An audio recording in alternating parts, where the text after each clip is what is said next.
اعوذ باللہ من الشیطان الرجیم بسم اللہ الرحمن الرحیم اللہم اجعل سعی فیہ مشکورا وذنبی فیہ مغفورا وعملی فیہ مقبولا وعیبی فیہ مستورا یا اسمع السامعین۔ ماہ رمضان المبارک کے 26ویں دن کی دعا ہے جو پیغمبر اسلام حضرت محمد مصطفیٰ صلی اللہ علیہ وآلہ وسلم نے تعلیم فرمایا۔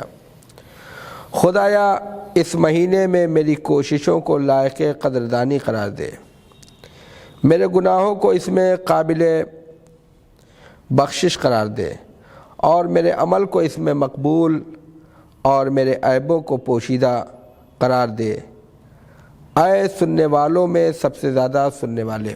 قرآن کریم میں واضح لفظوں میں کہا کہ انسان کے لیے وہی ہے وَأَن لَيْسَ لِلْإِنسَانِ إِلَّا مَا سَعَىٰ، انسان کے لیے اتنا ہی ہے جتنا وہ کوشش کرتا ہے۔ لہذا اس دعا میں ہم پروردگار کی بارگاہ میں دعا کرتے ہیں کہ پروردگار ہماری کوششوں کو لائق قدردانی قرار دے، یعنی انسان جو کچھ بھی عمل انجام دیتا ہے، جتنی کوشش کرتا ہے اسی کا مالک ہوتا ہے۔ امتحان میں کی جتنا ایک طالب علم کوشش کرتا ہے، جتنا یاد کرتا ہے اور جتنا اچھا امتحان دے کے آتا ہے اسی کے مطابق اسے عمل نمبر ملتا ہے۔ اسی طریقے سے انسان جتنا اپنی دین اور دنیا کے لیے کوشش کرتا ہے اس کو اسی کے مطابق جزا اور فائدہ ہوتا ہے۔ ایک اہم چیز جس کی جانب ہم سب کو توجہ دینی ہے وہ یہ ہے کہ اللہ تبارک و تعالیٰ نے جہاں انسان سے یہ کہا کہ تم نماز پڑھو، جہاں کہا روزہ رکھو، مجھ سے دعا کرو، میرا ذکر کرو، میرے اوپر بھروسہ کرو، وہیں پر اللہ تبارک و تعالیٰ نے ارشاد فرمایا کہ تم کسب معاش بھی کرو۔ یعنی وہ انسان اچھا نہیں ہے جو دوسروں کے سامنے ہاتھ پھیلاتا ہے، بلکہ اس انسان کی قدر کی ہے کہ جو انسان خود دوسروں کو عطا کرتا ہے، یعنی خود پیسے کماتا ہے۔ ظاہر سی بات ہے کہ بہت سی عبادتیں ایسی ہیں کہ جو غربت کے ساتھ نہیں انجام پا سکتی ہے۔ اگر انسان کے پاس پیسے نہیں ہوں گے تو وہ حج اس پر واجب نہیں ہوگا، تو وہ حج نہیں کر سکتا ہے۔ جس انسان کے پاس پیسے نہیں ہوں گے، مال نہیں ہوگا، اس کے اوپر زکوٰۃ واجب نہیں ہوگی۔ جس کے پاس پیسے اور مال نہیں ہوگا اس کے اوپر خمس واجب نہیں ہوگا۔ جو انسان اتنا مستحق ہو کہ اس کے بعد کچھ نہ ہو، فقیر ہو کہ وہ اپنا اور اپنے اہل و عیال کا سال بھر کا خرچ نہیں رکھتا ہے تو اس کے اوپر فطرہ بھی واجب نہیں ہوگا۔ تو وہ اگر انسان غریب ہوگا تو اس کو کئی عبادتوں سے محرومی مل جائے گی، حج سے اسے محرومی مل جائے گی، زکوٰۃ سے اسے محرومی مل جائے گی، خمس سے اسے محرومی مل جائے گی، فطرہ سے اس کے محرومی مل جائے گی، صدقات سے اسے محرومی مل جائے گی۔ لہذا ضرورت اس بات کی ہے کہ انسان اس سلسلے میں کوشش کرے کہ وہ کسب حلال کرے۔ اللہ تبارک و تعالیٰ نے کبھی بھی ایسے انسان کو پسند نہیں کیا کہ جو دوسرے کے اوپر بوجھ ہو۔ ارشاد ہو رہا ہے، روایت میں ہے کہ حضرت داؤد علیہ نبینا علیہ السلام کے اوپر وحی ہوئی، اے داؤد ہمیں تمہاری ساری باتیں پسند ہیں لیکن ہمیں تمہارے سے ایک چیز کا گلہ ہے۔ پروردگار کس بات کا گلہ ہے؟ وہ اچھی مجھے نہیں لگتی۔ پروردگار کیا بات پہ یہ اچھی نہیں لگتی؟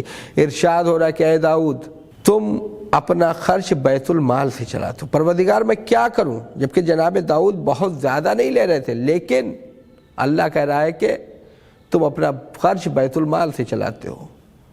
یہاں روک کر ایک جملے کی جانب بھی توجہ دلا دوں کہ رقوم شرعیہ کا استعمال اور بیجا استعمال اور بہت زیادہ استعمال، ویسے رقوم شرعیہ چاہے زکوٰۃ ہو، خمس و فطرہ ہو، یہ مستحقین کے لیے ہے، لیکن اس کا استعمال حد سے سوا مناسب نہیں ہے۔ جتنا ضرورت ہے اسی کے مطابق، بلکہ وہ قابل قدر ہیں جو اپنے اوپر رقوم شرعیہ کا استعمال نہیں کرتے ہیں۔ ظاہر سی بات ہے صرف رقوم شرعیہ نہیں بلکہ اسی طریقے سے اور بھی بہت ساری چیزیں جس میں اوقاف بھی آتا ہے۔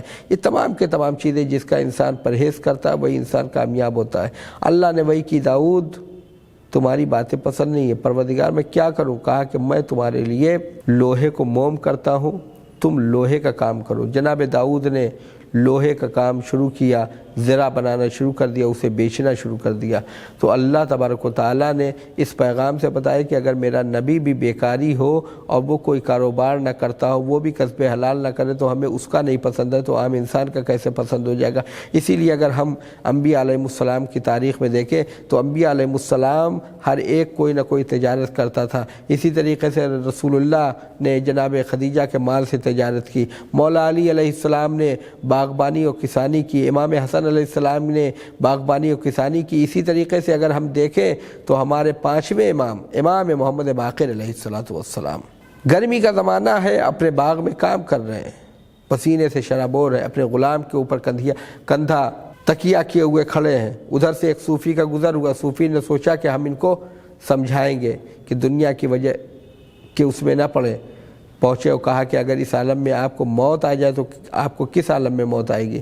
امام نے کہا بہترین عالم میں موت آئے گی کہ میں اپنے اور اپنے اہل و عیال کے لیے کسب معاش کر رہا تھا، یعنی میرے بعد میرے اہل و عیال کسی کے محتاج نہیں ہوں گے۔ آپ نے ملاحظہ فرمایا کہ یہ اتنا اہم ہے کسب مال۔ اسی طریقے سے روایت میں ملتا ہے کہ پیغمبر اسلام حضرت محمد مصطفیٰ صلی اللہ علیہ وآلہ وسلم ایک راستے سے گزر رہے ہیں، وہاں پر ایک آدمی کسب حلال کر رہا ہے، انتہائی محنت کے ساتھ اپنے رزق کو تلاش کر رہا ہے۔ اصحاب نے کہا اے کاش یہ اللہ کی راہ میں اتنی محنت کرتا۔ پیغمبر نے فرمایا کہ اپنے اہل و عیال کے لیے محنت کرنا بھی اللہ کی راہ میں محنت کرنا ہے، لہذا اس کو تم حقیر نہ سمجھو۔ اسی طریقے سے روایت میں ہے کہ ایک شخص آیا پیغمبر کی خدمت میں، پیغمبر سے مصافحہ کی، پیغمبر نے محسوس کیا کہ اس کا ہاتھ بہت سخت ہے، کہا کہ اے مرد مومن یہ تمہارا ہاتھ کیسے اتنا سخت ہے؟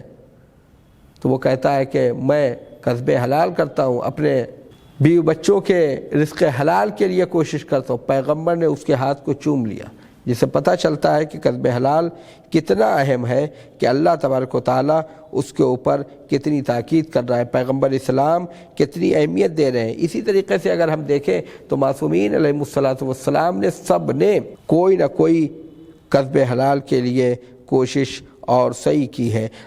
اور اس دعا کا جو دوسرا فقرہ ہے کہ پروردگار اس مہینے میں ہماری مغفرت کر دے، کیونکہ بہرحال ماہ مبارک رمضان کا آخری عشرہ ہے اور اس عشرے کو عشرہ مغفرت کہتے ہیں، یعنی اس عشرے میں انسان معاف کیا جاتا ہے، لہذا پروردگار کی بارگاہ میں دعا ہونی چاہیے پروردگار ہمارے گناہوں کو معاف کر دے۔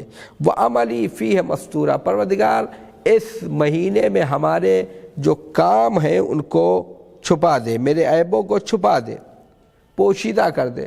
انسان بہت سے عیب کرتا ہے، یہ اللہ کا کرم ہے، اللہ کی نوازش ہے کہ اس نے انسان کے عیبوں کو ظاہر نہیں کیا ہے، وگرنہ اگر وہ انسان کے عیبوں کو ظاہر کر دیتا تو پھر لوگ ایک دوسرے کی صورت نہ دیکھتے، لوگ ایک دوسرے سے نفرت کرتے، دوسرے سے کو نجاست کی نگاہ سے دیکھتے کہ یہ انسان اتنا بڑا گناہگار اور اتنا بڑا نجس ہے۔ اور اس کے بعد آخر میں کہ پروردگار اے سب سے زیادہ سننے والوں میں سب سے زیادہ سننے والے، یعنی اللہ تبارک و تعالیٰ انسان کو سنتا ہے، اللہ تبارک و تعالیٰ انسان کی آواز کو سنتا ہے، اس کے دعاؤں کو سنتا ہے، اور پروردگار عالم اپنے بندوں کی دعاؤں کو قبول بھی کرتا ہے۔ بہرحال یہ ماہ مبارک رمضان ہے اور اس ماہ مبارک رمضان میں زیادہ سے زیادہ استغفار کی دعا کرنی چاہیے کہ پروردگار ہمیں معاف کر دے، کیونکہ اگر یہ مہینہ چلا گیا تو پھر ایسا کوئی مہینہ آئے گا نہیں کہ جس میں ہم پروردگار کی بارگاہ میں اپنی مغفرت کرا لیں۔ ہاں ایک روایت یہ ہے کہ اگر کوئی شب قدر میں معاف نہ کیا گیا تو وہ یوم عرفہ کوشش کرے کہ یوم عرفہ اللہ اسے معاف کر دے۔ لہذا اس ماہ مبارک رمضان کا آخری عشرہ ہے، اس عشرے میں ہماری کوشش ہونی چاہیے کہ ہم زیادہ سے زیادہ اللہ کی عبادت کریں، اللہ کے بندوں کی خدمت کریں اور ان تمام کاموں سے پرہیز کریں جس سے اللہ ناراض ہوتا ہے، وہ تمام کام جو اللہ کی ناراضگی اور ناخوشی کا باعث ہے ان سے پرہیز کریں۔ وآخر الدعوانا ان الحمد للہ رب العالمین۔